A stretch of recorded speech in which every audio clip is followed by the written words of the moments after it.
ਧੰਨ ਧੰਨ ਮਹਾਂਪੁਰਖ ਬਾਬਾ ਪ੍ਰੇਮ ਸਿੰਘ ਜੀ ਭੂਰੀ ਵਾਲੇ, ਤਿਨਾਂ ਦੇ ਦਰ ਸਥਾਨਾਂ 'ਤੇ ਆ ਕਰਕੇ ਰਾਜਨ ਕੇ ਰਾਜਾ ਮਹਾਰਾਜਨ ਕੇ ਮਹਾਰਾਜਾ ਐਸਾ ਦਰ ਛੋੜ ਔਰ ਦੂਜਾ ਕੌਣ ਧਿਆਈ ਹੈ। ਸੱਜਣ ਸੱਚਾ ਪਾਤਸ਼ਾਹ ਸਿਰ ਸਾਹਾਂ ਦੇ ਸਾਹ, ਜਿਸ ਪਾਸ ਬੈਠਿਆਂ ਸੋਹੀ ਹੈ ਸਭਨਾ ਦਾ ਵੇ ਸਾਹ। ਭਾਵ ਧੰਨ ਧੰਨ ਧੰਨ ਸਤਿਗੁਰੂ ਗੁਰੂ ਗ੍ਰੰਥ ਸਾਹਿਬ ਮਹਾਰਾਜ ਜੀ ਦੇ ਦਰਸ਼ਨ ਦੀਦਾਰ ਕਰਕੇ ਹਾਜ਼ਰੀਆਂ ਭਰ ਰਹੇ ਹੋ। ਮਹਾਰਾਜ ਸਭ ਦੀ ਹਾਜ਼ਰੀ ਦਰ ਪ੍ਰਵਾਨ ਕਰਨ, ਆਪਦੇ ਚਰਨਾਂ ਦੇ ਨਾਲ ਜੋੜ ਕੇ ਸ਼ੁਭ ਮਨੋਕਾਮਨਾ ਪੂਰਨ ਕਰਨ। ਗੁਰੂ ਕੀ ਸਾਧ ਸੰਗਤ ਨਿਮਾਣੇ ਨਿਤਾਣੇ ਅਣਜਾਣ ਜੀਵ ਦੀ ਹਾਜ਼ਰੀ ਪ੍ਰਵਾਨ ਕਰਨੀ, ਅਤੇ ਜੋ ਆਪ ਜੀ ਦਾ ਹੁਕਮ ਹੈ ਉਹਦੇ ਅਨੁਸਾਰ ਕੁਝ ਮਹਾਰਾਜ ਦੇ ਹਾਜ਼ਰੀ ਵਿੱਚ ਆਪਣਾ ਸਮਾਂ ਸਫਲ ਕਰਨ ਵਾਸਤੇ ਬੇਨਤੀ ਕਰੀਏ। ਵਾਹਿਗੁਰੂ ਜੀ ਕਾ ਖਾਲਸਾ, ਵਾਹਿਗੁਰੂ ਜੀ ਕੀ ਫਤਿਹ। ਗੁਰੂ ਪਿਆਰੀ ਸਾਧ ਸੰਗਤ, ਮਹਾਰਾਜ ਜੀ ਦਾ ਫਰਮਾਨ ਹੈ ਜੋ ਇਸ ਮਹੀਨੇ ਦਾ ਸਤਿਗੁਰਾਂ ਦੀ ਕਿਰਪਾ ਨਾਲ ਪਿਛਲਾ ਸਮਾਂ ਸੁੱਖ ਸ਼ਾਂਤੀ ਨਾਲ ਬਤੀਤ ਹੋਇਆ, ਅਤੇ ਅੱਜ ਦੀ ਜਿਹੜੀ ਇਹ ਨਵੀਂ ਸ਼ੁਰੂਆਤ ਇਸ ਮਹੀਨੇ ਦੀ ਹੋਈ ਹੈ। ਮਹਾਰਾਜ ਕਿਰਪਾ ਕਰਨ ਇਹ ਮਹੀਨਾ ਅਤੇ ਆਉਣ ਵਾਲਾ ਸਮਾਂ ਸਰਬੱਤ ਸੰਗਤਾਂ ਦਾ ਲਾਹੇਵੰਦ ਹੋਵੇ, ਧਰਮ ਦਾ ਪੰਥ ਦਾ ਵਾਧਾ ਹੋਏ, ਸ਼ੁਭ ਕਾਰਜ ਮਹਾਰਾਜ ਰਾਸ ਕਰਨ।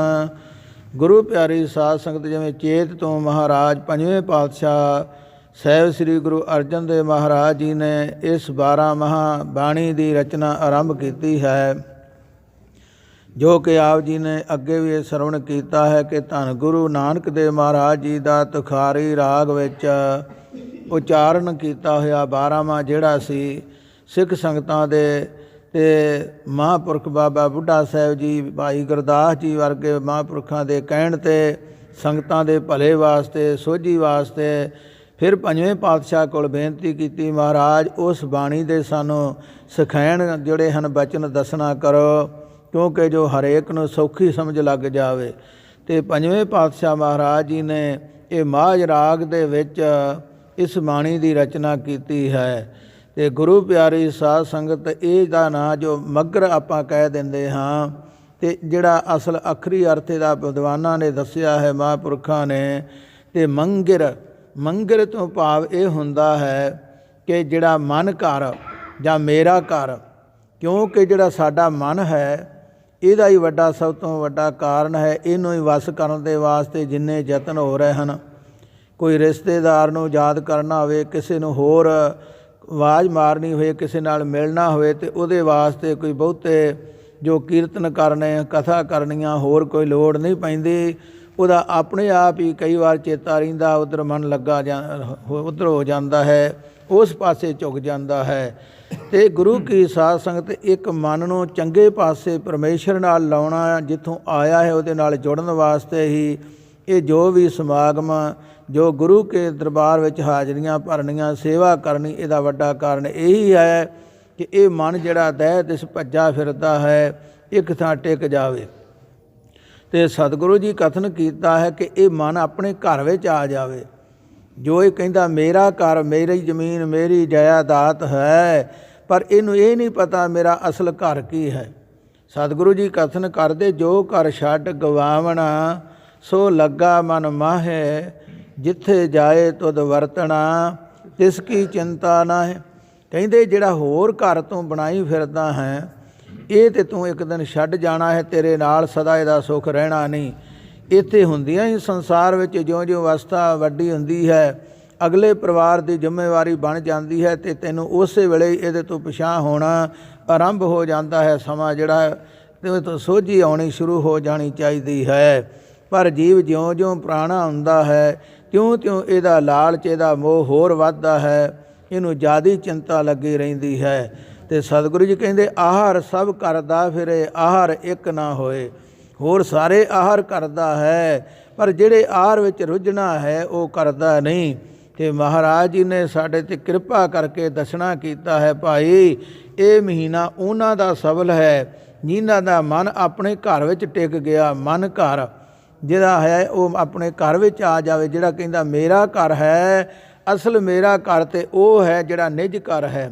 ਸਤਿਗੁਰੂ ਜੀ ਕਥਨ ਕਰਦੇ, ਜਾਂ ਕੋ ਆਏ ਸੋਈ ਵਿਹਾਜੋ, ਹਰ ਗੁਰ ਤੇ ਮਨਹਿ ਬਸੇਰਾ, ਨਿਜ ਘਰ ਮੈਲ ਪਾਓ ਸੁਖ ਸਹਿਜੇ, ਬੌਰ ਨਾ ਹੋਏ ਕੋ ਫੇਰਾ, ਅੰਤਰ ਜਾਮੀ ਪੁਰਖ ਵਿਧਾਤੇ, ਸਰਦਾ ਮਨ ਕੀ ਪੂਰੇ, ਨਾਨਕ ਦਾਸ ਇਹੀ ਸੁਖ ਮੰਗੈ, ਮੋਹ ਕੋ ਕਰ ਸੰਤਨ ਕੀ ਧੂਰੇ। ਗੁਰੂ ਪਿਆਰੀ ਸਾਧ ਸੰਗਤ, ਗੁਰੂ ਕੇ ਬਾਣੀ ਦੇ ਪ੍ਰੇਮੀ ਜਾਣਦੇ ਹਨ, ਇਹ ਸ਼ਬਦ ਜਿਹੜਾ ਹੈ ਤਕਰੀਬਨ ਗੁਰੂ ਗ੍ਰੰਥ ਸਾਹਿਬ ਮਹਾਰਾਜ ਜੀ ਦੇ ਵਿੱਚ 2 ਵਾਰ ਸਤਿਗੁਰਾਂ ਦਰਜ ਕੀਤਾ ਹੈ। ਅੱਖਰਾਂ ਦਾ ਕੁਝ ਅੰਤਰ ਹੈ, ਉਹਦੀ ਥਾਨਕਾ ਵੱਖ ਵੱਖ ਹੈ। ਉਹ ਸ਼ਬਦ ਕਿੱਥੇ ਕਿਹਦੇ ਪ੍ਰਥਾਏ ਉਚਾਰਨ ਕੀਤਾ, ਦੂਜਾ ਕਿੱਥੇ ਕੀਤਾ, ਪਰ ਤਕਰੀਬਨ ਅਰਥ ਉਹਨਾਂ ਦੇ ਰਲਦੇ ਮਿਲਦੇ ਹਨ। ਭਾਵ ਇਹਦਾ ਇਹ ਹੈ ਕਿ ਭਾਈ ਜਿਹੜੇ ਕੰਮ ਵਾਸਤੇ ਸੰਸਾਰ 'ਤੇ ਆਏ ਹਾਂ, ਉਹ ਸੌਦਾ ਕਰਨਾ ਕਰੀਏ, ਉਹਦਾ ਵਪਾਰ, ਉਹਦਾ ਲਾਹਾ ਖੱਟਣਾ ਕਰੀਏ, ਅਤੇ ਫਿਰ ਆਪਣੇ ਘਰ ਦਾ ਅਸਲ ਸਾਨੂੰ ਪਤਾ ਲੱਗੇਗਾ। ਜਿਵੇਂ ਵਪਾਰੀ ਆਪਣਾ ਨਫਾ ਖੱਟ ਕੇ ਆਪਣੇ ਵਪਾਰ ਦੇ ਵਿੱਚੋਂ ਆਪਣੇ ਅਸਲ ਟਿਕਾਣੇ 'ਤੇ ਵਾਪਸ ਪਹੁੰਚਦਾ ਹੈ, ਅਤੇ ਸਤਿਗੁਰਾਂ ਨੇ ਜੋ ਸਵਾਸਾਂ ਦਾ ਸਾਨੂੰ ਧਨ ਦਿੱਤਾ ਹੈ, ਇਹਦੇ ਨਾਲ ਸਿਮਰਨ ਬਾਣੀ, ਕਥਾ ਕੀਰਤਨ, ਸੰਗਤ ਦੀ ਸੇਵਾ, ਗੁਰੂ ਕੀ ਸੇਵਾ ਕਰਕੇ, ਇਹ ਸ਼ੁਭ ਗੁਣਾਂ ਦਾ ਲਾਹਾ ਪ੍ਰਾਪਤ ਕਰਕੇ ਅਤੇ ਆਪਣੇ ਅਸਲ ਘਰ ਦੇ ਵਾਸੀ ਬਣੀਏ, ਜਿੱਥੋਂ ਮੁੜ ਕੇ ਕੋਈ ਕੱਢ ਨਹੀਂ ਸਕਦਾ, ਜਿਹੜੇ ਘਰ ਨੂੰ ਬਾਰ-ਬਾਰ ਬਣਾਉਣਾ ਨਹੀਂ ਪੈਂਦਾ, ਉਹ ਐਸਾ ਪਰਮੇਸ਼ਰ ਦਾ ਅਸਲ ਘਰ ਜਿਹੜਾ ਹੈ। ਸਤਿਗੁਰੂ ਜੀ ਕਹਿੰਦੇ, ਜਿਹਨੂੰ ਇਹ ਪਤਾ ਲੱਗ ਗਿਆ ਇਸ ਮਹੀਨੇ ਦੇ ਵਿੱਚ ਉਹਦਾ ਇਹ ਸਮਾਂ ਸਫਲ ਹੋਏਗਾ। ਆਓ ਗੁਰੂ ਕੀ ਸਾਧ ਸੰਗਤ ਸਤਿਗੁਰਾਂ ਦੇ ਫਰਮਾਨ ਨੂੰ ਜਾਣਨ ਦਾ ਯਤਨ ਕਰੀਏ। ਉਚਾਰਨ ਕਰੋ, ਸਤਿਨਾਮ ਸ੍ਰੀ ਵਾਹਿਗੁਰੂ ਸਾਹਿਬ ਜੀ, ਸਤਿਨਾਮ ਸ੍ਰੀ ਵਾਹਿਗੁਰੂ ਸਾਹਿਬ ਜੀ, ਸਤਿਨਾਮ ਵਾਹਿਗੁਰੂ। ਮਕਰ ਮਾਹੀ ਸੁਹਾਂਦੀਆਂ, ਹਰ ਪਿਰ ਸੰਗ ਬੈਠੜੀਆਂ। ਸਨਮਾਨਯੋਗ ਸਾਧ ਸੰਗਤ ਜੀ, ਸਤਿਗੁਰੂ ਜੀ ਕਥਨ ਕਰਦੇ ਮੰਗਿਰ, ਇਹਦਾ ਉਚਾਰਨ ਜਿਹੜਾ ਹੈ ਥੋੜ੍ਹਾ ਵਿਚਾਰ ਕੇ ਕਰਨਾ ਪੈਂਦਾ ਹੈ, ਕਿਉਂਕਿ ਮੰਮੇ ਉੱਤੇ ਟਿੱਪੀ ਅਤੇ ਘੱਗਾ ਅਤੇ ਨਾਲ ਇਹਨਾਂ ਸਿਹਾਰੀਆਂ ਵੀ ਹਨ, ਰਾਰੇ ਨੂੰ ਵੀ ਸਿਹਾਰੀ ਹੈ। ਇਸ ਕਰਕੇ ਹੋਰ ਕਈ ਥਾਵਾਂ 'ਤੇ ਇਹਦਾ ਮਗਰ ਵੀ ਲਿਖਣਾ ਕੀਤਾ ਹੈ ਕਈਆਂ ਰਚਨਾ ਦੇ ਵਿੱਚ, ਪਰ ਇੱਥੇ ਜੋ ਸਤਿਗੁਰਾਂ ਨੇ ਮੰਗਿਰ, ਉਹ ਭਾਵ ਉਹੀ ਜੋ ਆਪ ਜੀ ਦੇ ਨਾਲ ਵਿਚਾਰ ਸਾਂਝੀ ਕੀਤੀ ਗੁਰੂ ਕਿਰਪਾ ਨਾਲ, ਕਿ ਇਹਦਾ ਮਨ ਘਰ, ਇਹਦਾ ਅਸਲ ਜਿਹੜਾ ਬਣਦਾ ਹੈ, ਪਲ ਛੇਦ ਕੀਤਿਆਂ, ਵੱਖ ਵੱਖ ਅਰਥ ਕੀਤਿਆਂ, ਜੋ ਕਿ ਫਰੀਦਕੋਟ ਵਾਲਾ ਟੀਕਾ ਵੀ ਜਿਹੜਾ ਹੈ, ਜਿੱਥੇ ਬੜੇ ਸੰਤ ਮਹਾਂਪੁਰਸ਼ ਵਿਦਵਾਨ ਗੁਰੂ ਕੇ ਪਿਆਰਿਆਂ ਨੇ ਇਕੱਠੇ ਹੋ ਕਰਕੇ ਇਸ ਪੁਰਾਣੇ ਸਮੇਂ ਦੇ ਵਿੱਚ ਬੜਾ ਯਤਨ ਕਰਕੇ ਇਸ ਗੁਰਬਾਣੀ ਦੇ ਨਾਲ ਸੰਗਤਾਂ ਨੂੰ ਜੋੜਨ ਦਾ ਯਤਨ ਕੀਤਾ। ਅਤੇ ਉਸ ਵੇਲੇ ਜਿੰਨੇ ਵਿਦਵਾਨ ਮਹਾਂਪੁਰਖ ਗੁਰਬਾਣੀ ਦੇ ਰਸੀਏ ਸਤਿਗੁਰੂ ਦੇ ਪਿਆਰੇ ਸਨ, ਭਾਈ ਸਾਰੇ ਇਕੱਠੇ ਹੋ ਕੇ ਜਦੋਂ ਇੱਕ ਤੁਕ ਬੋਲੀ ਜਾਂਦੀ ਸੀ ਅਤੇ ਉਹਦੀ ਵਿਚਾਰ ਕਰਕੇ ਫਿਰ ਉਹਨੂੰ ਲਿਖਿਆ ਜਾਂਦਾ ਸੀ। ਇੱਥੋਂ ਤੱਕ ਵੀ ਜ਼ਿਕਰ ਆਉਂਦਾ ਹੈ ਕਿ ਇੱਕ ਵਾਰ ਆਸਾ ਜੀ ਦੀ ਵਾਰ ਦੀ ਬਾਣੀ ਤੱਕ ਪਾਠ ਜਿਹੜਾ ਇੱਥੋਂ ਤੱਕ ਆਇਆ ਸੀ, ਅਤੇ ਉਹ ਜਿਹੜਾ ਰਾਜਾ ਸੀ ਉਹਦੇ ਮਨ ਵਿੱਚ ਵਿਚਾਰ ਆ ਗਏ, ਕਹਿੰਦਾ ਮਹਾਰਾਜ ਜਿਹੜੀ ਇਹ ਤੁਕ ਆਈ ਹੈ, ਪ੍ਰਵਾਹ ਨਹੀਂ ਕਿਸੇ ਕੇਰੀ ਬਾਝ ਸੱਚੇ ਨਾਹ, ਕਹਿੰਦੇ ਇਹਦਾ ਅਰਥ ਕੀ ਬਣਦਾ ਹੈ। ਮਹਾਂਪੁਰਸ਼ ਕਹਿਣ ਲੱਗੇ, ਜਿਵੇਂ ਇਹ ਚੱਲ ਰਹੀ ਹੈ ਚਾਲ ਗੁਰਬਾਣੀ ਦੀ, ਜੋ ਮਰਜ਼ਾਦਾ ਚੱਲ ਰਹੀ ਹੈ, ਆਪਾਂ ਇਹ ਕਾਰਜ ਪੂਰਾ ਕਰ ਲਈਏ, ਪਰ ਉਹਦੇ ਹੀ ਵਿਚਾਰ ਐਸੀ ਬਣ ਗਈ, ਵਾਰ-ਵਾਰ ਉਹਨੇ ਪੁੱਛਣਾ ਕੀਤਾ, ਮਹਾਂਪੁਰਖੋ ਮੈਨੂੰ ਦੱਸਣਾ ਕਰੋ। ਅਤੇ ਉਹਨਾਂ ਦੇ ਵਿੱਚੋਂ ਇੱਕ ਐਸਾ ਵਿਦਵਾਨ ਮਹਾਂਪੁਰਖ ਕਰਨੀ ਵਾਲਾ, ਇੱਕ ਪਰਮੇਸ਼ਰ ਦਾ ਪਿਆਰਾ, ਜਿਨ੍ਹਾਂ ਦੀ ਅਵਸਥਾ ਐਸੀ ਬਣ ਜਾਂਦੀ ਹੈ, ਉਹ ਨਾ ਕਿਸੇ ਨੂੰ ਡਰਾਉਂਦੇ ਹਨ ਅਤੇ ਨਾ ਕਿਸੇ ਤੋਂ ਡਰਦੇ ਹਨ। ਭਾਵੇਂ ਕੋਈ ਰਾਜਾ ਹੋਵੇ ਅਤੇ ਭਾਵੇਂ ਕੋਈ ਗਰੀਬ ਹੋਵੇ, ਉਹਨਾਂ ਸੱਚਾ ਵਚਨ ਮਰਜ਼ਾਦਾ ਦਾ ਕਰ ਦੇਣਾ ਹੈ, ਭਾਵੇਂ ਕਿਸੇ ਨੂੰ ਬੁਰਾ ਲੱਗੇ ਅਤੇ ਭਾਵੇਂ ਕੋਈ ਉਹਦਾ ਲਾਹਾ ਪ੍ਰਾਪਤ ਕਰ ਲਵੇ। ਕਹਿੰਦੇ ਜਦੋਂ ਬਾਰ-ਬਾਰ ਉਹਨੇ ਪੁੱਛਣਾ ਕੀਤਾ, ਅਤੇ ਉਸ ਵੇਲੇ ਉਹ ਜਿਹੜਾ ਮਹਾਂਪੁਰਖ ਜਿਹੜੇ ਇਹ ਵਿਚਾਰ ਕਰ ਰਹੇ ਸਨ, ਅਤੇ ਜਦੋਂ ਉਹਨੇ ਕਿਹਾ ਮਹਾਰਾਜ ਇਹਦਾ ਅਰਥ ਦੱਸੋ, ਪ੍ਰਵਾਹ ਨਹੀਂ ਕਿਸੇ ਕੇਰੀ ਬਾਝ ਸੱਚੇ ਨਾਹ, ਅਤੇ ਕਹਿੰਦੇ ਨੇ ਵੱਟ ਕੇ ਉਹਨਾਂ ਦੇ ਮੂੰਹ 'ਤੇ ਚਪੇੜ ਮਾਰ ਦਿੱਤੀ, ਥੱਪੜ ਮਾਰ ਦਿੱਤਾ। ਅਤੇ ਉਸ ਵੇਲੇ ਉਹ ਰਾਜਾ ਜਿਹੜਾ ਸੀ ਸ਼ਰਮਸ਼ਾਰ ਹੋ ਗਿਆ, ਚੁੱਪ ਕਰ ਗਿਆ। ਅਤੇ ਇੱਕ ਪਾਸੇ ਵੇਖੋ ਉਹਨੇ ਹੀ ਸਾਰਾ ਪ੍ਰਬੰਧ ਕੀਤਾ ਸੀ, ਸਾਰਾ ਕੁਝ ਆਪ ਹੀ ਨੇ ਆਰੰਭ ਕਰਵਾਇਆ ਸੀ, ਬੇਨਤੀਆਂ ਕਰਕੇ ਸੰਗਤ ਨੂੰ ਸੱਦਿਆ, ਲੰਗਰ ਚੱਲੇ, ਇਹ ਸਮਾਗਮ ਚੱਲਿਆ। ਪਰ ਕਾਰਨ ਇਹ ਸੀ ਕਿ ਜਿਹੜਾ ਉਹਨੇ ਜਵਾਬ ਮੰਗਿਆ ਸੀ, ਉਸੇ ਤਰ੍ਹਾਂ ਜਿਵੇਂ ਜਵਾਬ ਮੰਗਿਆ ਮਹਾਂਪੁਰਖਾਂ ਨੇ, ਉਸੇ ਤਰ੍ਹਾਂ ਹੀ ਉਹਦਾ ਜਵਾਬ ਦੇਣਾ ਕੀਤਾ ਕਿ ਭਾਈ ਜਿਹੜੇ ਅਸਲ ਰੱਬ ਦੇ ਪਿਆਰੇ ਹੁੰਦੇ ਹਨ, ਉਹ ਕਿਸੇ ਦੀ ਪਰਵਾਹ ਨਹੀਂ ਕਰਦੇ ਇੱਕ ਪਰਮੇਸ਼ਰ ਤੋਂ ਬਿਨਾਂ। ਉਹਦਾ ਡਰ ਮਨ ਵਿੱਚ ਰੱਖਦੇ ਹਨ। ਉਹਨਾਂ ਵਾਸਤੇ ਭਾਵੇਂ ਕੋਈ ਵੀ ਹੋਵੇ, ਉਹ ਜਿਹੜਾ ਕੋਈ ਪ੍ਰੇਮ ਕਰੇ ਉਹਦੇ ਨਾਲ ਪ੍ਰੇਮ ਕਰਦੇ ਹਨ, ਨਹੀਂ ਤੇ ਇਵੇਂ ਉਹ ਕਿਸੇ ਤੋਂ ਡਰਦੇ ਨਹੀਂ। ਸੋ ਕੁਝ ਸਮੇਂ ਵਾਸਤੇ ਇਹ ਜਿਹੜਾ ਗੁਰਬਾਣੀ ਦਾ ਟੀਕਾ ਲਿਖਦੇ ਸਨ ਰੁਕ ਗਿਆ। ਫਿਰ ਬਾਅਦ ਵਿੱਚ ਉਹਨੇ ਆਪਣੀ ਭੁੱਲ ਬਖਸ਼ਾਈ, ਬੇਨਤੀਆਂ ਕੀਤੀਆਂ ਤੇ ਫਿਰ ਉੱਥੋਂ ਆਰੰਭ ਹੋਇਆ।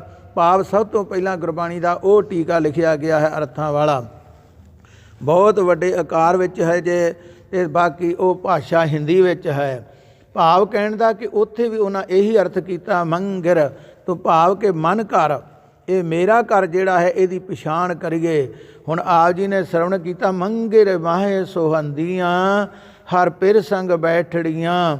ਮਹਾਰਾਜ ਜੀ ਕਥਨ ਕਰਦੇ ਇਹ ਮਹੀਨੇ ਵਿੱਚ ਉਹ ਰੂਹਾਂ ਭਾਗਾਂ ਵਾਲੀਆਂ ਸੋਭਦੀਆਂ ਹਨ, ਸੋਭਨੀਕ ਹਨ, ਸੋਹਣੀਆਂ ਲੱਗਦੀਆਂ ਹਨ, ਜੋ ਆਪਣੇ ਪਿਰ ਭਾਵ ਪਤੀ ਪਰਮੇਸ਼ਰ ਦੇ ਨਾਲ ਬੈਠੀਆਂ ਹੋਈਆਂ ਹਨ ਸੰਗ ਉਹਦੀ ਹਾਜ਼ਰੀ ਦੇ ਵਿੱਚ।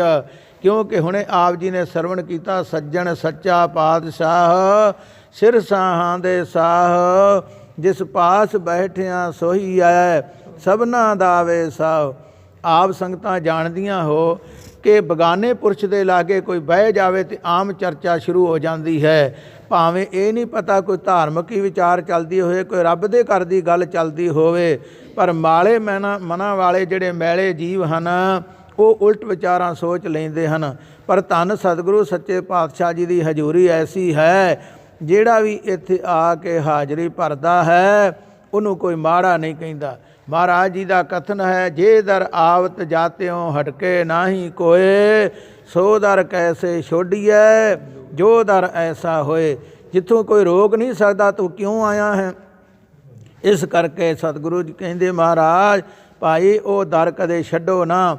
ਇਹ ਦਰ ਦੀ ਹਾਜ਼ਰੀ ਭਰੀ, ਇੱਥੇ ਸੇਵਾ ਕੀਤੀ, ਦਰਸ਼ਨ ਕੀਤੇ, ਲੋਕ ਸੁਖੀਏ ਪਰਲੋਕ ਸੁਖੀਏ ਬਣ ਜਾਂਦੇ ਹਨ। ਤੇ ਇਸ ਕਰਕੇ ਭਾਈ ਗੁਰਦਾਸ ਜੀ ਕਹਿੰਦੇ ਇੱਥੇ ਹਾਜ਼ਰੀ 2 ਟਾਈਮ ਗੁਰੂ ਕੇ ਸਿੱਖ ਭਰਦੇ ਤੇ ਭਰਨੀ ਚਾਹੀਦੀ ਹੈ। ਜੇ ਕੋਈ ਕਾਰੋਬਾਰਾਂ ਦੀ ਮਜਬੂਰੀ ਜ਼ਿਆਦਾ ਹੋਣ ਕਰਕੇ 2 ਸਮਾਂ ਨਹੀਂ ਮਿਲਦਾ 2 ਟਾਈਮ ਦਾ, 1 ਸਮੇਂ ਜ਼ਰੂਰ ਹਾਜ਼ਰੀ ਭਰੇ, ਮਹਾਰਾਜ ਜੀ ਦੇ ਸੰਗਤਾਂ ਦੇ ਦਰਸ਼ਨ ਕਰੇ। ਜੇ ਕਿਤੇ ਐਸਾ ਕੋਈ ਸਮਾਂ ਆ ਜਾਂਦਾ 1 ਸਮੇਂ ਵੀ ਨਾ ਬਹੁਤਾ ਸਮਾਂ ਮਿਲੇ ਹਾਜ਼ਰੀ ਭਰਨ ਦਾ, ਤੇ ਉਹ ਕਹਿੰਦੇ ਇੱਕ ਵਾਰ ਝਾਤੀ ਮਾਰ ਜਾਓ ਸੰਗਤ ਵਿੱਚ। ਇੱਥੇ ਝਾਤੀ ਪਾਉਣ ਦਾ, ਝਾਤੀ ਮਾਰਨ ਦਾ ਸੰਗਤ ਵਿੱਚ ਬਹੁਤ ਵੱਡਾ ਮਹਾਤਮ। ਉਚਾਰਨ ਕਰੋ ਸ੍ਰੀ ਵਾਹਿਗੁਰੂ। ਇਸ ਕਰਕੇ ਜਿਹੜੀ ਸੰਗਤ ਹੈ ਇਹਦਾ ਬਹੁਤ ਵੱਡਾ ਦਰਜਾ ਦੱਸਿਆ ਗਿਆ ਹੈ। ਸਤਿਗੁਰੂ ਜੀ ਕਥਨ ਕਰਦੇ ਜਿੰਨੇ ਵੱਡੇ ਮਹਾਂਪੁਰਖ ਕੋਈ ਵਿਦਵਾਨ ਹੋਏ ਜਾਂ ਕਿਸੇ ਵੀ ਗੁਣ ਦੇ ਮਾਲਕ ਹੋਏ, ਉਹਨਾਂ ਕਿਸੇ ਚੰਗੇ ਦੀ ਸੰਗਤ ਕੀਤੀ ਤਾਂ ਹੀ ਉਹਨਾਂ ਨੂੰ ਉਹ ਵੱਡੀ ਅਵਸਥਾ ਪ੍ਰਾਪਤ ਹੁੰਦੀ ਹੈ। ਤੇ ਇਹ ਜਿਹੜੀ ਸਤ ਸੰਗਤ ਹੈ, ਗੁਰ ਸੰਗਤ ਹੈ, ਇਹਦਾ ਸਭ ਤੋਂ ਵੱਡਾ ਲਾਹਾ ਪ੍ਰਾਪਤ ਹੁੰਦਾ ਹੈ। ਮਹਾਰਾਜ ਜੀ ਕਥਨ ਕਰਦੇ ਐਸੀਆਂ ਰੂਹਾਂ ਆਪਣੇ ਮਾਲਕ ਦੇ ਕੋਲ ਬੈਠੀਆਂ ਸੋਭਦੀਆਂ ਹਨ। ਬਾਬਾ ਫਰੀਦ ਜੀ ਨੇ ਕਿਹਾ ਸਿਆਲੇ ਸੋਹੰਦੀਆਂ ਪਿਰ ਗਲ ਬੈਠੜੀ ਪਿਰ ਗਲ ਬਾਹੜੀਆਂ। ਇਸ ਕਰਕੇ ਕਹਿੰਦੇ ਜਿਹੜੇ ਪਤੀ ਵਰਤਾ ਇਸਤਰੀਆਂ ਹਨ ਉਹ ਤਾਂ ਹੀ ਸੋਭਨੀਕ ਹਨ, ਆਪਣੇ ਪਤੀ ਦੀ ਸੇਵਾ ਕਰਕੇ ਉਹਦੀ ਹਾਜ਼ਰੀ ਵਿੱਚ ਤਨ ਮਨ ਧਨ ਉਹਦੀ ਸੇਵਾ ਵਿੱਚ ਹਾਜ਼ਰ ਕਰ ਦਿੰਦੀਆਂ ਹਨ। ਉਹਨਾਂ ਵਾਸਤੇ ਸਿਆਲ ਦਾ ਸਮਾਂ ਜਿਹੜਾ ਹੈ ਜਿਵੇਂ ਸਫਲ ਹੋ ਜਾਂਦਾ ਹੈ, ਤੇ ਉਹ ਇਸੇ ਤਰ੍ਹਾਂ ਆਪਣੇ ਕਾਰੋਬਾਰ ਨੂੰ, ਗ੍ਰਸਤ ਨੂੰ, ਘਰ ਦੇ ਹੋਰ ਧੰਦਿਆਂ ਨੂੰ ਸਫਲ ਕਰਦੀਆਂ ਹਨ, ਨਾਲ ਪਰਮੇਸ਼ਰ ਨੂੰ ਯਾਦ ਰੱਖਦੀਆਂ ਹਨ। ਗੁਰੂ ਕੇ ਸਿੱਖ ਇਸੇ ਤਰ੍ਹਾਂ ਆਪਣੇ ਮਾਲਕ ਦੇ ਨਾਲ ਮਿਲ ਕੇ ਰਹਿੰਦੇ ਹਨ। ਉਹਨਾਂ ਨੂੰ ਅਸਲ ਸਨਮੁਖ ਕਿਹਾ ਜਾਂਦਾ ਹੈ, ਜਿਹੜੇ ਹਰ ਵੇਲੇ ਗੁਰੂ ਦੇ ਸਾਹਮਣੇ ਆਪਣੇ ਧਿਆਨ ਵਿੱਚ ਗੁਰੂ ਦੇ ਸਰੂਪ ਨੂੰ ਰੱਖਦੇ ਹਨ, ਉਹਨਾਂ ਦੀ ਐਸੀ ਅਵਸਥਾ ਹੈ। ਤਿਨ ਕੀ ਸੋਭਾ ਕਿਆ ਗਣੀ ਜੇ ਸਾਹਿਬ ਮੇਲੜੀਆਂ। ਤੇ ਮਹਾਰਾਜ ਜੀ ਕਹਿੰਦੇ ਭਾਈ ਉਹਨਾਂ ਤੇ ਕਿੰਤੂ ਪਰੰਤੂ ਨਹੀਂ ਕਰਨਾ ਚਾਹੀਦਾ। ਉਹਨਾਂ ਦੀ ਤੇ ਸੋਭਾ ਵੀ ਕਰੀਏ ਤੇ ਉਹਦਾ ਅੰਤ ਨਹੀਂ ਆਉਂਦਾ, ਤੇ ਉਹਦੇ ਉਲਟ ਕੀ ਬੋਲਣਾ ਹੈ। ਤੇ ਸਤਿਗੁਰੂ ਜੀ ਕਥਨ ਕਰਦੇ ਹਨ ਤਿਨ ਕੀ ਸੋਭਾ ਕਿਆ ਗਣੀ ਜੇ ਸਾਹਿਬ ਮੇਲਣੀਆਂ। ਜਿਨ੍ਹਾਂ ਨੂੰ ਸਾਹਿਬ ਨੇ, ਮਾਲਕ ਨੇ, ਪਰਮੇਸ਼ਰ ਅਕਾਲ ਪੁਰਖ ਨੇ ਆਪਣੇ ਨਾਲ ਮੇਲ ਲਿਆ ਹੈ, ਉਹਨਾਂ ਦੀ ਮਹਿਮਾ ਕਹਿਣ ਤੋਂ ਬਹੁਤ ਅੱਗੇ ਬੇਅੰਤ ਹੈ, ਉਹਦਾ ਅੰਤ ਨਹੀਂ ਆਉਂਦਾ। ਸਤਿਗੁਰੂ ਤੇ ਇੱਥੋਂ ਤੱਕ ਕਹਿੰਦੇ ਸਾਧ ਕੀ ਮਹਿਮਾ ਵੇਦ ਨਾ ਜਾਣੇ। ਜਿੰਨੇ ਵੀ ਵੇਦ ਗ੍ਰੰਥ ਲਿਖੇ ਗਏ ਹਨ ਉਹਦੇ ਵਿੱਚ ਸਾਰਾ ਅੰਤ ਨਹੀਂ ਲਿਖਿਆ। ਜਿੰਨੀ ਜਿੰਨੀ ਕਿਸੇ ਨੂੰ ਸੋਝੀ ਮਿਲੀ ਜਾਂ ਪਤਾ ਲੱਗਾ ਉਹਨੇ ਉਹਨਾਂ ਹਵਾਲਾ ਦੱਸਿਆ ਹੈ, ਉਹਦਾ ਅੰਤ ਨਹੀਂ ਆਉਂਦਾ। ਉਹਦੇ ਪਰਮੇਸ਼ਰ ਦੇ ਪਿਆਰਿਆਂ ਦੀ ਸੋਭਾ ਦਾ ਉਹ ਸਦਾ ਹੀ ਬੇਅੰਤ ਹੈ। ਪਰ ਚੰਗਿਆਂ ਦੀ ਸੋਭਾ ਕਰਨ ਵਾਲੇ, ਚੰਗੀਆਂ ਦੀਆਂ ਗੱਲਾਂ ਕਰਨ ਵਾਲੇ, ਚੰਗਿਆਂ ਦੇ ਬਚਨ ਕਰਨ ਵਾਲੇ ਇੱਕ ਦਿਨ ਚੰਗੇ ਹੋ ਜਾਂਦੇ। ਚਾਰਨ ਕਰੋ ਸ੍ਰੀ ਵਾਹਿਗੁਰੂ। ਕਿਉਂਕਿ ਜਿਹੜੇ ਮਨੁੱਖ ਦੀ ਆਪਾਂ ਸੰਗਤ ਕਰਾਂਗੇ, ਜਿਹਦੇ ਵਚਨ ਸੁਣਾਂਗੇ, ਉਹਦਾ ਸਾਡੇ ਉੱਪਰ ਜ਼ਰੂਰ ਪ੍ਰਭਾਵ ਪੈਂਦਾ ਹੈ। ਇਸ ਕਰਕੇ ਸਿਆਣਿਆਂ ਦਾ ਕਥਨ ਹੈ, ਜੇ ਕਿਸੇ ਦਾ ਰੂਪ ਨਹੀਂ ਆਵੇਗਾ ਤੇ ਉਹਦੀ ਮੱਤ 'ਤੇ ਜ਼ਰੂਰ ਕੋਈ ਨਾ ਕੋਈ ਅਸਰ ਕਰ ਜਾਂਦੀ ਹੈ। ਇਸ ਕਰਕੇ ਸਤ ਸੰਗਤ ਦੇ ਵਿੱਚ ਆਉਣਾ, ਸੰਗਤ ਦਾ ਲਾਹਾ ਪ੍ਰਾਪਤ ਕਰਨਾ, ਇਹ ਪਰਮੇਸ਼ਰ ਤੋਂ ਮੰਗਣਾ ਜ਼ਰੂਰੀ ਹੈ। ਮਹਾਰਾਜ ਜੀ ਕਥਨ ਕਰਦੇ ਹਨ, ਉਹ ਧਨ ਹਨ। ਤਨ ਮਨ ਮੌਲਿਆ ਰਾਮ ਸਿਉ ਸੰਗ ਸਾਧ ਸਹੇਲੜੀਆਂ। ਉਹਨਾਂ ਦਾ ਤਨ ਵੀ ਜਿਹੜਾ ਹੈ ਤੰਦਰੁਸਤ ਹੋ ਗਿਆ ਹੈ ਤੇ ਉਹਨਾਂ ਦਾ ਮਨ ਵੀ ਜਿਹੜਾ ਖਿੜ ਗਿਆ ਹੈ ਖੁਸ਼ੀ ਦੇ ਨਾਲ, ਕਿਉਂਕਿ ਤਨ ਸਾਡਾ ਜਿਹੜਾ ਹੈ ਰੋਗੀ ਤਾਂ ਹੁੰਦਾ ਹੈ, ਇਹਦੇ ਨਾਲ ਕੋਈ ਗਲਤ ਵਰਤੋਂ ਕੀਤੀ ਜਾਂਦੀ ਹੈ, ਸਾਨੂੰ ਪਤਾ ਨਹੀਂ ਲੱਗਦਾ, ਭਾਵੇਂ ਇਸ ਜਨਮ ਵਿੱਚ ਹੋਵੇ ਭਾਵੇਂ ਕਿਤੇ ਹੋਵੇ। ਸਤਿਗੁਰਾਂ ਦਾ ਫਰਮਾਨ, ਇਹ ਯੁੱਗ ਜਿਹੜਾ ਕਲਯੁਗ ਹੈ, ਇਹਦੀ ਮਰਜ਼ਾਦਾ ਐ ਕਰ ਕਰੇ ਸੋ ਐ ਕਰ ਪਾਏ, ਕੋਈ ਨਾ ਪਕੜੀਏ ਕਿਸੇ ਥਾਏ। ਭਾਵ ਇੱਥੋਂ ਤੱਕ ਦੱਸਿਆ, ਜੇ ਇੱਕ ਉਂਗਲ ਦੇ ਨਾਲ ਵੀ ਮਾੜਾ ਕਿਤੇ ਇਸ਼ਾਰਾ ਹੀ ਹੋ ਜਾਵੇ ਮਾੜੇ ਪਾਸੇ, ਉਸ ਉਂਗਲ ਨੂੰ ਸਜ਼ਾ ਮਿਲੇਗੀ, ਦੂਜੇ ਅੰਗਾਂ ਨੂੰ ਨਹੀਂ ਮਿਲੇਗੀ। ਇਸੇ ਤਰ੍ਹਾਂ ਜੇ ਕਿਸੇ ਨੂੰ ਮਾੜੀ ਨਿਗਾਹ ਨਾਲ ਵੇਖ ਲਿਆ, ਉਹਨੂੰ ਨਿਗਾਹ 'ਤੇ ਅਸਰ ਪੈ ਜਾਵੇਗਾ।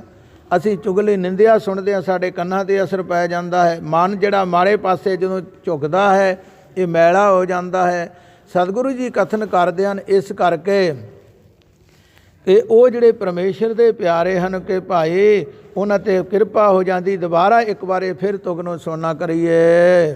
ਤਨ ਮਨ ਮੌਲਿਆ ਰਾਮ ਸਿਉ ਸੰਗ ਸਾਧ ਸਹੇਲੜੀਆਂ। ਉਹਨਾਂ ਦਾ ਫਿਰ ਰੱਬ ਦੇ ਪਿਆਰਿਆਂ ਦਾ ਤਨ ਜਿਹੜਾ ਸੇਵਾ ਕਰਕੇ ਤੰਦਰੁਸਤ ਹੋ ਜਾਂਦਾ। ਗੁਰੂ ਕੀ ਸੇਵਾ ਜਿਹੜੀ ਹੈ, ਮਹਾਰਾਜ ਕਥਨ ਕਰਦੇ, ਮਨ ਕਰਕੇ ਸ਼ਰਧਾ ਕਰਕੇ ਕਰੀਏ, ਉਹ ਸਫਲ ਹੋ ਜਾਂਦੀ। ਗੁਰੂ ਕੀ ਆਗਿਆ ਜਿਵੇਂ ਮਰਜ਼ਾਦਾ ਉਸੇ ਤਰ੍ਹਾਂ ਕੀਤੀ ਜਾਵੇ, ਉਸ ਤਰੀਕੇ ਨਾਲ ਕੀਤੀ ਜਾਵੇ, ਤੇ ਉਹ ਫਿਰ ਦੇਹੀ ਦੇ ਰੋਗ ਜਿਹੜੇ ਦੂਰ ਹੋ ਜਾਂਦੇ। ਜੇ ਭਾਂਡੇ ਮਾਂਜੇ ਜਾਂਦੇ ਹਨ, ਇਸੇ ਤਰ੍ਹਾਂ ਸਾਡੇ ਅੰਦਰ ਦੀ ਮੈਲ ਲੈ ਜਾਂਦੀ ਹੈ ਤੇ ਫਿਰ ਮਨ ਖਿੜ ਜਾਂਦਾ। ਹਰ ਵੇਲੇ ਗੁਰੂ ਕੀ ਸੇਵਾ ਵਿੱਚ, ਪ੍ਰਸੰਨਤਾ ਵਿੱਚ, ਰੱਬ ਦੀਆਂ ਰੂਹਾਂ ਦੇ ਦਰਸ਼ਨ ਕੀਤਿਆਂ ਆਨੰਦ ਆ ਜਾਂਦਾ ਹੈ। ਸਾਧ ਜਣਾ ਤੇ ਬਾਹਰੇ ਸੇ ਰਹਿਣ ਅਕੇਲੜੀਆਂ। ਤੇ ਜਿਹੜੇ ਕਹਿ ਦਿੰਦੇ ਹਨ ਕੋਈ ਸੰਤ ਹੈ ਨਹੀਂ, ਕਿਸੇ ਦੀ ਲੋੜ ਹੀ ਨਹੀਂ, ਸਤਿਗੁਰੂ ਜੀ ਕਹਿੰਦੇ ਫਿਰ ਇਸ ਕਰਕੇ ਉਹ ਇਕੱਲੇ ਹੀ ਆਪਣੇ ਆਪ ਨੂੰ ਕਹਿੰਦੇ ਸਾਡੇ ਵਰਗਾ ਕੋਈ ਨਹੀਂ, ਨਾ ਕੋਈ ਸੰਪਰਦਾ, ਨਾ ਕੋਈ ਸੰਸਦਾ, ਨਾ ਕੋਈ ਜਥੇਬੰਦੀ, ਨਾ ਕੋਈ ਸੰਤ ਮਹਾਂਪੁਰਸ਼, ਨਾ ਕੋਈ ਗੁਰੂ ਕਾ ਪਿਆਰਾ, ਇਹ ਸਭ ਇੱਕ ਹੀ ਹਨ। ਭਾਈ ਇਹ ਜਿਨ੍ਹਾਂ ਨੂੰ ਵਡਿਆਈਆਂ ਪਰਮੇਸ਼ਰ ਨੇ ਬਖਸ਼ੀਆਂ ਹਨ, ਜਾਂ ਜਿਹੜੀਆਂ ਮਰਜ਼ਾਦਾ ਮਹਾਰਾਜ ਨੇ ਆਪ ਤੋਰੀਆਂ ਹਨ, ਜਿਹੜੇ ਉਹਦੀ ਪਾਲਣਾ ਕਰਦੇ ਹਨ, ਉਹਨਾਂ ਦਾ ਵਾਧਾ ਹੁੰਦਾ, ਉੱਚੇ ਮੰਨੇ ਜਾਂਦੇ ਹਨ। ਜੇ ਪਿੰਡ ਦੀ ਪੰਚਾਇਤ ਹੀ ਬਣਾਉਣੀ ਹੋਵੇ ਤੇ ਪੰਚ ਬਣਦੇ ਹਨ, ਪੰਚਾਂ ਦੇ ਵਿੱਚੋਂ ਇੱਕ ਸਰਪੰਚ ਹੁੰਦਾ ਹੈ। ਇਸੇ ਤਰ੍ਹਾਂ ਗੁਰੂ ਕੀ ਸਾਧ ਸੰਗਤ, ਸਤਿਗੁਰੂ ਜੀ ਕਥਨ ਕਰਦੇ, ਜਿਹੜੇ ਰੱਬ ਦੇ ਪਿਆਰੇ, ਉਹਦੇ ਨਾਲ ਜੋੜਨ ਵਾਲੇ, ਉਹਦੀ ਸੰਗਤ ਕਰਨ ਵਾਲੇ ਹਨ, ਉਹਨਾਂ ਦਾ ਦਰਜਾ ਉੱਚਾ ਮੰਨਿਆ ਜਾਂਦਾ ਹੈ। ਪਹਿਲਾਂ ਤੇ ਮਨੁੱਖ ਜਿਹੜਾ ਮਨੁੱਖ ਵਾਲੇ ਕੰਮ ਕਰੇ, ਅਸਲ ਮਨੁੱਖ ਤਾਂ ਮੰਨਿਆ ਜਾਂਦਾ ਹੈ, ਉਹਨੂੰ ਪੁਰਸ਼ ਕਿਹਾ ਜਾਂਦਾ ਹੈ। ਪੁਰਸ਼ ਤੋਂ ਚੰਗੀ ਸੰਗਤ ਕਰੇ ਫਿਰ ਮਹਾਂਪੁਰਖ ਬਣ ਜਾਂਦਾ ਹੈ। ਤੇ ਮਹਾਂਪੁਰਖ ਉਹ ਹੈ ਜਿਹੜਾ ਆਪਣੇ ਕੇਵਲ ਗੁਰੂ ਦੀ ਸੱਚੀ ਸੇਵਾ ਕਰਦਾ, ਥਾਂ ਥਾਂ 'ਤੇ ਭਟਕਦਾ ਨਹੀਂ, ਤੇ ਜਿਹੜਾ ਸਾਰਿਆਂ ਨੂੰ ਇੱਕ ਸਮਾਨ ਵੇਖਦਾ, ਹਰ ਵੇਲੇ ਪਰਮੇਸ਼ਰ ਨਾਲ ਜੁੜਿਆ ਰਹਿੰਦਾ ਹੈ। ਮਹਾਰਾਜ ਜੀ ਕਥਨ ਕਰਦੇ, ਤਿਨ ਕੀ ਸੋਭਾ ਕਿਆ ਗਣੀ ਜੇ ਸਾਹਿਬ ਮਿਲੜੀਆਂ। ਤਨ ਮਨ ਮੌਲਿਆ ਰਾਮ ਸਿਉ ਸੰਗ ਸਾਧ ਸਹੇਲੜੀਆਂ। ਸਾਧ ਜਨਾਂ ਤੇ ਬਾਰੀ ਸੇ ਰਹਿਣ ਅਕੇਲੜੀਆਂ। ਜਿਹੜੇ ਚੰਗਿਆਂ ਦੀ ਸੰਗਤ ਨਹੀਂ ਕਰਦੇ, ਜਿਨ੍ਹਾਂ ਆਪਣੇ ਮਨ ਨੂੰ ਸਾਧਿਆ ਹੈ, ਜਿਹੜੇ ਉਹਨਾਂ ਦੀ ਸੰਗਤ ਨਹੀਂ ਕਰਦੇ, ਉਹਨਾਂ ਦੇ ਬਚਨ ਨਹੀਂ ਸੁਣਦੇ ਪੜ੍ਹਦੇ, ਤੇ ਉਹ ਸਦਾ ਅਕੇਲੇ ਰਹਿੰਦੇ, ਇਕੱਲੇ ਰਹਿੰਦੇ ਹਨ। ਉਹਨਾਂ ਨੂੰ ਜਮ ਜਿਹੜਾ ਫਿਰ ਸੌਖਾ ਫੜ ਲੈਂਦਾ ਹੈ। ਜਮ ਦੇ ਵੱਸ ਛੇਤੀ ਪੈ ਸਕਦੇ ਹਨ। ਰੱਬ ਦੇ ਪਿਆਰਿਆਂ 'ਤੇ ਜਮ ਦਾ ਜ਼ੋਰ ਨਹੀਂ ਚੱਲਦਾ। ਇਸ ਕਰਕੇ ਸਤਿਗੁਰੂ ਜੀ ਕਥਨ ਕਰਦੇ ਹਨ, ਚੰਗੀ ਸੰਗਤ ਦਾ ਲਾਹਾ ਪ੍ਰਾਪਤ ਕਰਨਾ ਚਾਹੀਦਾ, ਮਾੜੇ ਤੋਂ ਬਚਣਾ ਚਾਹੀਦਾ ਹੈ। ਦਿਨ ਨਾ ਦੁੱਖ ਨਾ ਤੁਮਹੁ ਉਤਰੈ, ਸੇ ਜਮ ਕੇ ਵਸ ਪੜੀਆਂ।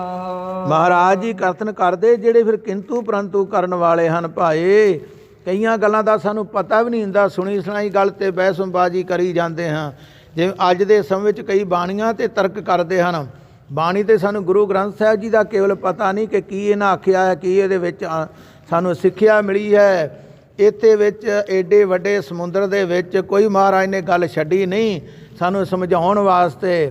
ਤੇ ਇਸ ਕਰਕੇ 10 ਪਾਤਸ਼ਾਹੀਆਂ ਨੇ ਜੋ ਵੀ ਵਿਚਾਰ ਦੱਸੀ ਹੈ, ਉਹਨਾਂ ਦਾ ਅਸਲ ਤੱਤ ਇੱਕੋ ਹੀ ਬਣਦਾ ਹੈ, ਇੱਕ ਹੀ ਸਿੱਖਿਆ, ਇੱਕ ਹੀ ਸਿਧਾਂਤ ਹੈ। ਇਸ ਕਰਕੇ ਸਤਿਗੁਰੂ ਜੀ ਕਥਨ ਕਰਦੇ ਹਨ ਕਿ ਭਾਈ ਸਾਜਣਾ ਤੇ ਬਾਰੀ ਸੇ ਰਹਿਣ ਅਕੇਲੜੀਆਂ, ਤੈਨ ਦੁੱਖ ਨਾ ਕਬੂਤਰੇ ਸੇ ਜਮ ਕੇ ਵਸ ਪੜੀਆਂ। ਇਸ ਕਰਕੇ ਐਸੀਆਂ ਰੂਹਾਂ ਜਿਹੜੀਆਂ ਹਨ, ਜੇ ਨਹੀਂ ਉਹ ਮਰਜ਼ਾਦਾ ਵਿੱਚ ਆਉਂਦੀਆਂ, ਪਰਮੇਸ਼ਰ ਦੀ ਕਿਰਪਾ ਨਹੀਂ ਹੁੰਦੀ, ਚੰਗੇ ਪਾਸੇ ਉਹਨਾਂ ਦਾ ਮਨ ਨਹੀਂ ਜੁੜਦਾ, ਤੇ ਫਿਰ ਉਹਨਾਂ ਦੀ ਇਹ ਖੁਆਰੀ ਹੁੰਦੀ ਹੈ। ਜਿਨੀ ਰਾਵਿਆ ਪ੍ਰਭ ਆਪਣਾ, ਸੇ ਦਿਸਣ ਨਿਤ ਖੜੀਆਂ ਹੈ। ਤੇ ਜਿਨ੍ਹਾਂ ਨੇ ਸਦਾ ਹੀ ਆਪਣੇ ਮਾਲਕ ਨੂੰ ਯਾਦ ਕੀਤਾ, ਉਹਦਾ ਸਿਮਰਨ ਕੀਤਾ, ਭਜਨ ਕੀਤਾ, ਉਹਦੀ ਬਾਣੀ ਗਾਈ ਸੁਣੀ ਹੈ, ਤੇ ਮਹਾਰਾਜ ਜੀ ਕਥਨ ਕਰਦੇ ਸਦਾ ਹੀ ਉਹ ਦਿਸਦੀਆਂ ਹਨ ਉਹਦੇ ਦਰਬਾਰ ਦੇ ਵਿੱਚ। ਜਿਵੇਂ ਆਪ ਜਾਣਦੇ ਹੋ, ਭੀਖਣ ਸ਼ਾਹ ਨੂੰ ਜਦੋਂ ਦਰਸ਼ਨ ਹੋਏ ਹਨ ਮਹਾਰਾਜ ਦੇ, 10ਵੇਂ ਪਾਤਸ਼ਾਹ ਜੀ ਨੇ ਜਦੋਂ ਅਵਤਾਰ ਲਿਆ ਹੈ ਪਟਨੇ ਸਾਹਿਬ ਦੇ ਵਿੱਚ, ਤੇ ਜਿਹੜਾ ਰੋਜ਼ ਦੂਜੇ ਪਾਸੇ ਆਪਣਾ ਜਿਹੜਾ ਸਿਰ ਝੁਕਾਉਂਦਾ ਸੀ, ਤੇ ਜਦੋਂ ਉਹਨੇ ਉਲਟ ਦਿਸ਼ਾ ਵਿੱਚ ਇੱਕ ਦਿਨ ਸਿਰ ਝੁਕਾਇਆ, ਆਪਣਾ ਸੀਸ ਝੁਕਾਇਆ, ਸਜਦਾ ਕੀਤਾ, ਤੇ ਉਹਦੇ ਜਿੰਨੇ ਮਰੀਦ ਚੇਲੇ ਸਨ, ਜਿਹੜੀ ਉਹਦੀ ਸੰਗਤ ਸੀ, ਉਹ ਭਾਵ ਸਾਰੇ ਉਹਦੇ ਤੇ ਤਰਕ ਕਰਨ ਲੱਗ ਪਏ ਕਿ ਅੱਜ ਆਪ ਜੀ ਨੇ ਮਰਜ਼ਾਦਾ ਕਿਉਂ ਉਲਟ ਕਰ ਦਿੱਤੀ। ਉਹਨੇ ਕਿਹਾ ਜਿਹਦਾ ਰੂਪ ਜਿਹੜੇ ਖੁਦਾ ਨੂੰ ਮੈਂ ਯਾਦ ਕਰਦਾ ਹਾਂ, ਤੇ ਜਦੋਂ ਮੈਨੂੰ ਖੁਦਾ ਦੇ ਦਰਸ਼ਨ ਹੁੰਦੇ ਹਨ, ਇਹ ਜਿਹੜਾ ਐਸਾ ਅੱਜ ਸੰਸਾਰ 'ਤੇ ਪ੍ਰਗਟ ਹੋਇਆ ਉਹਦਾ ਰੂਪ ਹੈ, ਇਹਨੂੰ ਮੈਂ ਜਦੋਂ ਵੇਖਦਾ ਹਾਂ ਪਰਮੇਸ਼ਰ ਦੇ ਲਾਗੇ ਮੈਨੂੰ ਨਜ਼ਰ ਆਉਂਦਾ। ਚਾਰਨ ਕਰੋ ਸ੍ਰੀ ਵਾਹਿਗੁਰੂ। ਇਸੇ ਪ੍ਰਕਾਰ ਰੱਬ ਦੇ ਪਿਆਰੇ ਜਿਹੜੇ ਹਨ, ਜਿੱਥੇ ਵੀ ਗੁਰੂ ਕੀ ਹਾਜ਼ਰੀ ਹੋਵੇ ਉੱਥੇ ਜਾ ਕੇ ਟਿਕਣਾ ਪਸੰਦ ਕਰਦੇ ਹਨ, ਉੱਥੇ ਉਹਨਾਂ ਦੀ ਸੋਭਾ ਹੁੰਦੀ ਹੈ ਤੇ ਆਪਣਾ ਸਮਾਂ ਸਫਲ ਕਰਦੇ ਹਨ। ਰਤਨ ਜੋ ਵਿਹਰ ਲਾਲ ਹਰ, ਕੰਠ ਤਿੰਨਾ ਜੜੀਆਂ। ਜਿਵੇਂ ਕੋਈ ਆਪਣੇ ਇਸਤਰੀ ਗਹਿਣੇ ਪਾ ਕੇ ਸਰੀਰ ਨੂੰ ਸ਼ਿੰਗਾਰਦੀ ਹੈ, ਪਰ ਰੱਬ ਦੇ ਪਿਆਰੇ ਕਹਿੰਦੇ ਭਾਈ ਗਹਿਣਿਆਂ ਨਾਲ ਸਰੀਰ ਸੋਹਣਾ ਨਹੀਂ ਹੁੰਦਾ। ਭਾਵੇਂ ਕਿੰਨਾ ਕੋਈ ਸੋਨਾ ਪਾ ਲਵੇ, ਜਿਹੜਾ ਕਾਲਾ ਮਨੁੱਖ ਉਹ ਚਿੱਟਾ ਨਹੀਂ ਹੋ ਜਾਣਾ, ਜਿਹੜਾ ਮਧਰਾ ਉਹਨੇ ਜਵਾਨ ਨਹੀਂ ਹੋ ਜਾਣਾ। ਪਰ ਜਿਹਦੇ ਕੋਲ ਚੰਗੇ ਗੁਣ ਆ ਜਾਣਗੇ, ਭਾਵੇਂ ਉਹ ਕਿਸੇ ਰੰਗ ਵਿੱਚ ਹੈ, ਕਿਸੇ ਜਾਤ ਵਿੱਚ ਹੈ, ਸਾਰੇ ਸੰਸਾਰ 'ਤੇ ਉਹਦਾ ਸਤਿਕਾਰ ਵੱਧ ਜਾਂਦਾ। ਚਾਰਨ ਕਰੋ ਸ੍ਰੀ ਵਾਹਿਗੁਰੂ। ਮਹਾਰਾਜ ਜੀ ਕਹਿੰਦੇ ਭੈਕੀਆਂ ਦੇ ਸਲਾਈਆਂ ਨੈਣੀ, ਭਾਵਕ ਕਰ ਸ਼ਿੰਗਾਰੋ, ਤਾਂ ਸੁਹਾਗਣ ਜਾਣੀਏ ਲਾਗੀ, ਜਾਂ ਸੋ ਧਰੇ ਪਿਆਰੋ। ਇਸ ਕਰਕੇ ਸ਼ੁਭ ਗੁਣਾਂ ਦਾ ਸ਼ਿੰਗਾਰ ਦੱਸਿਆ ਹੈ, ਤੇ ਸਤਿਗੁਰੂ ਜੀ ਕਥਨ ਕਰਦੇ ਹਨ। ਇਸ ਕਰਕੇ ਰਤਨ ਜਵਾਹਰ ਲਾਲ ਇਹ ਜਿਹੜੇ ਕੀਮਤੀ ਪਦਾਰਥ ਹਨ, ਕਹਿੰਦੇ ਰਤਨ ਇਹਦਾ ਭਾਵ ਇੱਥੇ ਇਹ ਹੈ ਕਿ ਜਿਨ੍ਹਾਂ ਨੂੰ ਗਿਆਨ, ਵਿਰਾਗ, ਪ੍ਰੇਮ ਤੇ ਜਿਨ੍ਹਾਂ ਦੀ ਸ਼ੁੱਧਤਾ ਹੈ, ਸਫਾਈ ਹੈ, ਰਹਿਣੀ ਬਹਿਣੀ ਹੈ, ਤੇ ਜਿਨ੍ਹਾਂ ਕੋਲ ਭਗਤੀ ਹੈ, ਜਿਨ੍ਹਾਂ ਕੋਲ ਇਹ ਸ਼ੁਭ ਗੁਣ ਹਨ, ਤੇ ਉਹਨਾਂ ਦਾ ਜਿਹੜਾ ਹੈ ਸਰੀਰ ਸਫਲਾ ਹੋ ਜਾਂਦਾ ਹੈ, ਗਹਿਣਿਆਂ ਨਾਲੋਂ ਵੱਧ ਸ਼ੋਭਦਾ ਹੈ। ਉਹ ਗਹਿਣੇ ਕਦੀ ਦੁੱਖ ਨਹੀਂ ਦਿੰਦੇ, ਉਹਨਾਂ ਨੂੰ ਕੋਈ ਚੋਰ ਨਹੀਂ ਚੁੱਕ ਸਕਦਾ, ਕਦੇ ਗਵਾਚਦੇ ਨਹੀਂ। ਤੇ ਮਹਾਰਾਜ ਜੀ ਕਥਨ ਕਰਦੇ ਐਸੇ ਰੱਬ ਦੇ ਪਿਆਰਿਆਂ ਦੇ ਕੰਠ ਵਿੱਚ, ਗਲੇ ਵਿੱਚ ਸਦਾ ਉਹਦਾ ਨਾਮ ਜਿਹੜਾ ਹੈ ਵਸਦਾ ਰਹਿੰਦਾ ਹੈ। ਨਾਨਕ ਬਾਂਸੈ ਧੂੜ ਤਿੰਨ, ਪ੍ਰਭ ਸਰਨੀ ਦਰ ਪੜੀਆਂ। ਸੋ ਸਨਮਾਨਯੋਗ ਸਾਧ ਸੰਗਤ, ਇਸ ਮਹੀਨੇ ਦੀ ਜਿਹੜੀ ਰਚਨਾ ਹੈ ਮਹਾਰਾਜ ਜੀ ਨੂੰ ਸੰਪੂਰਨ ਕਰਦੇ ਹੋਏ ਇਹਨਾਂ ਤੁਕਾਂ ਵਿੱਚ ਕਿਰਪਾ ਕਰਦੇ ਹਨ ਕਿ ਇਹ ਜਿਹੜਾ ਪਰਮੇਸ਼ਰ ਤੇਰਾ ਸੇਵਕ ਹੈ, ਆਪਣੇ ਆਪ ਨੂੰ ਪਰਮੇਸ਼ਰ ਦਾ ਦਾਸ ਸਮਝ ਕੇ ਕਹਿੰਦੇ ਸਾਨੂੰ ਉਹਨਾਂ ਦੀ ਧੂੜੀ ਮਿਲ ਜਾਵੇ, ਅਸੀਂ ਧੂੜੀ ਚਾਹੁੰਦੇ ਹਾਂ। ਨਾਨਕ ਬਾਂਛੇ ਧੂੜ ਤਿੰਨ ਪ੍ਰਭ ਸਰਣੀ ਦਰ ਪੜੀਆਂ। ਇੱਥੇ ਵੇਖੋ, ਜੇ ਗੁਰੂ ਮਹਾਰਾਜ ਜੀ ਕਹਿ ਰਹੇ ਹਨ ਕਿ ਉਹਨਾਂ ਦੀ ਚਰਨ ਧੂੜੀ ਮਿਲ ਜਾਵੇ, ਅਸੀਂ ਕਹਿੰਦੇ ਕਿਸੇ ਦੇ ਅੱਗੇ ਜਿਹੜਾ ਸਿਰ ਪ੍ਰੇਮ ਨਾਲ ਝੁਕਾਓ ਨਾ। ਇਹ ਜ਼ਰੂਰੀ ਹੈ ਮਰਜ਼ਾਦਾ ਜੋ ਗੁਰੂ ਜੀ ਹੈ ਕਿ ਭਾਈ ਗੁਰੂ ਦੇ ਸਮਾਨ ਕੋਈ ਨਹੀਂ। ਜਿਹੜਾ ਸੀਸ ਗੁਰੂ ਨੂੰ ਸਮਝ ਕੇ ਝੁਕਾਉਣਾ ਹੈ, ਪਰਮੇਸ਼ਰ ਦਾ ਰੂਪ ਸਮਝ ਕੇ ਉਹਦੇ ਬਰਾਬਰ ਕੋਈ ਨਹੀਂ। ਪਰ ਨਾਲ ਇਹ ਵੀ ਕਿਹਾ, ਸਤਿਗੁਰਾਂ ਦਾ ਫਰਮਾਨ ਹੈ, ਗੁਰੂ ਕਲਗੀਧਰ ਪਾਤਸ਼ਾਹ ਜੀ ਨੇ ਕਿਹਾ ਹੈ ਕਿ ਜਦੋਂ ਸਿੱਖਾਂ ਨੇ ਕਿਹਾ ਮਹਾਰਾਜ ਜੇ ਕਿਸੇ ਵੇਲੇ ਸਾਡੇ ਕੋਲੋਂ ਗੁਰੂ ਦਰਬਾਰ ਵਿੱਚ ਹਾਜ਼ਰੀ ਨਾ ਭਰੀ ਜਾਵੇ ਤੇ ਤੁਹਾਡੇ ਦਰਸ਼ਨ ਕਿਵੇਂ ਹੋਣਗੇ। ਤੇ ਮਹਾਰਾਜ ਜੀ ਕਹਿਣ ਲੱਗੇ, ਜਿਹੜੇ ਤਿਆਰ ਬਰ ਤਿਆਰ ਮੇਰੇ ਗੁਰ ਸਿੱਖ ਹਨ, ਰਹਿਣੀ ਬਹਿਣੀ ਬਾਣੀ ਬਾਣੇ ਦੇ ਧਾਰਨੀ ਹਨ, ਭਾਈ ਜੇ ਕੋਈ ਉਹਨਾਂ ਦੇ ਦਰਸ਼ਨ ਕਰ ਲਵੇ ਤੇ ਮੇਰੇ ਦਰਸ਼ਨ ਹੋ ਜਾਣਗੇ। ਫਿਰ ਸਤਿਗੁਰਾਂ ਨੇ ਫਿਰ ਪੁੱਛਿਆ, ਮਹਾਰਾਜ ਬਾਈ ਚਾਂਸ ਕੋਈ ਐਸਾ ਸਮਾਂ ਹੋਵੇ ਕਿਸੇ ਗੁਰਸਿੱਖ ਦਾ ਮਿਲਾਪ ਨਾ ਹੋ ਸਕੇ। ਤੇ ਮਹਾਰਾਜ ਜੀ ਨੇ ਇੱਥੋਂ ਤੱਕ ਵੇਖੋ ਸਾਡੇ ਤੇ ਪਰਉਪਕਾਰ ਕੀਤਾ। ਕਹਿੰਦੇ ਭਾਈ ਆਪ ਤਿਆਰ ਬਰ ਤਿਆਰ ਹੋ ਕੇ ਜਿਵੇਂ ਬਾਣੀ ਬਾਣੇ ਦੇ ਧਾਰਨੀ ਹੋ, ਅੰਮ੍ਰਿਤ ਵੇਲੇ ਇਸ਼ਨਾਨ ਕਰਕੇ ਤਿਆਰ ਹੋ ਕੇ ਨਿਤਨੇਮ ਬਾਣੀ ਪੜ੍ਹ ਕੇ ਤੇ ਆਪਣਾ ਜਿਹੜਾ ਸਰੂਪ ਹੈ ਇਹਨੂੰ ਸ਼ੀਸ਼ੇ ਵਿੱਚ ਵੇਖ ਲਓ, ਤੇ ਸ਼ੀਸ਼ਾ ਨਹੀਂ ਤੇ ਪਾਣੀ ਵਿੱਚ ਜਾ ਕੇ ਚਿਹਰਾ ਵੇਖ ਲਓ ਤੇ ਮੇਰੇ ਦਰਸ਼ਨ ਹੋ ਜਾਇਆ ਕਰਨਗੇ। ਉਚਾਰਨ ਕਰੋ ਸ੍ਰੀ ਵਾਹਿਗੁਰੂ। ਇਸ ਕਰਕੇ ਜਿਹੜੇ ਰੱਬ ਦੇ ਪਿਆਰੇ ਹਨ, ਰੱਬ ਨਾਲ ਜੋੜਨ ਵਾਲੇ, ਜਿਨ੍ਹਾਂ ਨੂੰ ਵੇਖਿਆ ਪਰਮੇਸ਼ਰ ਚੇਤੇ ਆ ਜਾਵੇ, ਜਿਨ੍ਹਾਂ ਨੂੰ ਗੁਰਸਿੱਖ ਕਿਹਾ ਜਾਂਦਾ ਹੈ, ਉਹਦੇ ਕੋਲ ਗੁਰੂ ਚੇਤੇ ਆਉਂਦਾ ਹੈ। ਉਹਦਾ ਸਤਿਕਾਰ ਕਰਨਾ, ਉਹਦਾ ਪ੍ਰੇਮ ਕਰਨਾ ਕੋਈ ਮਾੜਾ ਨਹੀਂ। ਪਰ ਜਿਹੜਾ ਗੁਰੂ ਦਾ ਦਰਜਾ ਹੈ ਉੱਪਰ ਹੈ। ਕਿਉਂਕਿ ਸਤਿਗੁਰਾਂ ਨੇ ਤਾਂ ਹੀ ਕਿਹਾ, ਜੋ ਦੀਸੈ ਗੁਰ ਸਿੱਖੜਾ ਤਿਸ ਨਿਵ ਨਿਵ ਲਾਗੋਂ ਪਾਏ ਜੀਓ। ਅਸੀਂ ਜਾਂ ਤੇ ਕਿਸੇ ਨਾਲ ਪ੍ਰੇਮ ਕਰਦੇ ਨਹੀਂ, ਨਿਮਰਤਾ ਸਾਡੇ ਵਿੱਚ ਹੈ ਨਹੀਂ ਕਿ ਅਸੀਂ ਜੋ ਕੁਝ ਹਾਂ, ਤੇ ਜਾਂ ਜਣੇ ਖਣੇ ਨੂੰ ਬ੍ਰਹਮ ਗਿਆਨੀ ਬਣਾ ਦਿੰਦੇ ਹਾਂ। ਜਿਨ੍ਹਾਂ 'ਤੇ ਪਰਮੇਸ਼ਰ ਦੀ ਕਿਰਪਾ ਹੈ ਉਹ ਸਮਝ ਲੈਂਦੇ ਹਨ ਅਸਲ ਜਿਹੜਾ ਰੱਬ ਦੀ ਮਰਜ਼ਾਦਾ ਦੇ ਨਾਲ ਕੌਣ ਜੋੜਨ ਵਾਲਾ ਹੈ, ਜਿਨ੍ਹਾਂ ਨੂੰ ਸੋਝੀ ਬਖਸ਼ਦਾ ਹੈ। ਨਾਨਕ ਬਾਂਸ਼ੇ ਧੂੜ ਤਿਨ ਭਰਾ ਸਰਣੀ ਦਰ ਪੜੀਆਂ। ਧੰਨ ਬਾਬਾ ਬੁੱਢਾ ਸਾਹਿਬ ਜੀ ਵਰਗੇ, ਬਾਬਾ ਦੀਪ ਸਿੰਘ ਜੀ ਵਰਗੇ ਮਹਾਂਪੁਰਖ ਐਸੇ ਬੇਅੰਤ ਹੋਏ। ਉਹਨਾਂ ਦੀ ਰੀਸ ਤਾਂ ਨਹੀਂ ਕਰ ਸਕਦਾ ਕੋਈ, ਪਰ ਉਹਨਾਂ ਨੇ ਸਿੱਖਿਆ ਜ਼ਰੂਰ ਦਿੱਤੀ ਹੈ, ਭਾਈ ਗੁਰਮਰਜ਼ਾਦਾ ਅਨੁਸਾਰ ਚੱਲੀਏ ਤੇ ਗੁਰਸਿੱਖ ਦਾ ਸਤਿਕਾਰ ਕਰੇ। ਗੁਰੂ ਕੇ ਸਿੱਖ ਨੂੰ ਆਪਣਾ ਰਿਸ਼ਤਾ ਬੇਟੀ ਬੇਟੇ ਦਾ ਕਰਨਾ, ਗੁਰਸਿੱਖ ਨਾਲ ਕਰਨਾ ਜ਼ਰੂਰੀ ਹੈ। ਪਰ ਅੱਜ ਦੇ ਸਮੇਂ ਅਸੀਂ ਕਾਰੋਬਾਰ ਜਾਇਦਾਦ ਇਹ ਵੇਖਦੇ ਹਾਂ, ਕੋਈ ਲੀਡਰ ਦੇ ਨਾਲ ਜੁੜਿਆ ਉਹਨੂੰ ਵੇਖਦੇ ਹਾਂ, ਕੋਈ ਵਿਰਲਾ ਹੀ ਹੈ ਜਿਹੜਾ ਗੁਰਸਿੱਖੀ ਦੀ ਪਛਾਣ ਕਰਕੇ ਦੀ ਪਹਿਲ ਕਰਦਾ ਹੈ। ਮਹਾਰਾਜ ਕਹਿੰਦੇ ਉਹ ਧਨ ਹਨ। ਮਨ ਕਰ ਪ੍ਰਭ ਆਰਾਧਨਾ ਬਾਹੁੜ ਨ ਜਨ ਮੜੀਆਂ। ਮਕਰ ਪ੍ਰਭ ਆਰਾਧਨਾ ਬਾਹੁੜ ਨ ਜਨ ਮੜੀਆਂ। ਮਹਾਰਾਜ ਜੀ ਕਥਨ ਕਰਦੇ ਹਨ ਕਿ ਭਾਈ ਜਿਹੜਾ ਇਸ ਤੋਂ ਸੋਝੀ ਜਿਹਨੂੰ ਆ ਗਈ, ਜਿਹਨੇ ਗੱਲ ਨੂੰ ਪੜ੍ਹ ਲਿਆ, ਸੁਣ ਲਿਆ, ਸਮਝ ਲਿਆ, ਤੇ ਮਹਾਰਾਜ ਜੀ ਕਥਨ ਕਰਦੇ ਹਨ ਉਹ ਮੁੜ ਕੇ ਬਾਰ-ਬਾਰ ਜਨਮ ਮਰਨ ਦੇ ਗੇੜ ਵਿੱਚ ਨਹੀਂ ਪੈਂਦਾ। ਕਿਉਂਕਿ ਕਈ ਕਹਿ ਦਿੰਦੇ ਫਲਾਣਾ ਬੜਾ ਪਰਮੇਸ਼ਰ ਨੂੰ ਮੰਨਦਾ ਸੀ, ਉਹ ਕਿਉਂ ਸੰਸਾਰ ਤੋਂ ਚਲਿਆ ਗਿਆ, ਉਹ ਆਪਣਾ ਸਰੀਰ ਛੱਡ ਗਿਆ। ਭਾਵ ਇਹ ਹੈ ਕਿ ਜਿਹਦਾ ਜਨਮ ਹੈ ਉਹਦਾ ਮਰਨ ਤੇ ਹੋਣਾ ਹੀ ਹੈ ਇੱਕ ਵਾਰ, ਪਰ ਬਾਰ-ਬਾਰ ਜਨਮੇਗਾ ਨਹੀਂ। ਇਸ ਕਰਕੇ ਉਹ 84 ਤੋਂ ਰਹਿਤ ਹੋ ਜਾਂਦਾ ਹੈ। ਜਾਂ ਪਰਮੇਸ਼ਰ ਦੀ ਨੂੰ ਆਗਿਆ ਹੋਵੇ, ਜਾਂ ਕਿਤੇ ਉਹਦੀ ਆਪਣੇ ਮਨ ਦੀ ਭਾਵਨਾ ਬਣ ਜਾਵੇ ਸੰਸਾਰ 'ਤੇ ਯਾਤਰਾ ਕਰਨ ਦੀ। ਅਤੇ ਸਤਿਗੁਰਾਂ ਇੱਥੋਂ ਤੱਕ ਕਹਿ ਦਿੱਤਾ, ਗੁਰਮੁਖ ਆਵੇ ਜਾਏ ਨਿਸੰਗ। ਇਸ ਕਰਕੇ ਉਹ ਜਿਹੜਾ ਗੁਰੂ ਕਾ ਪਿਆਰਾ ਹੈ ਉਹ ਫਿਰ ਵੀ ਆ ਕੇ ਸੰਸਾਰ 'ਤੇ ਸਮਾਂ ਸਫਲ ਕਰਦਾ ਅਤੇ ਦੂਜਿਆਂ ਨੂੰ ਪਰਮੇਸ਼ਰ ਨਾਲ ਜੋੜ ਦਿੰਦਾ ਹੈ।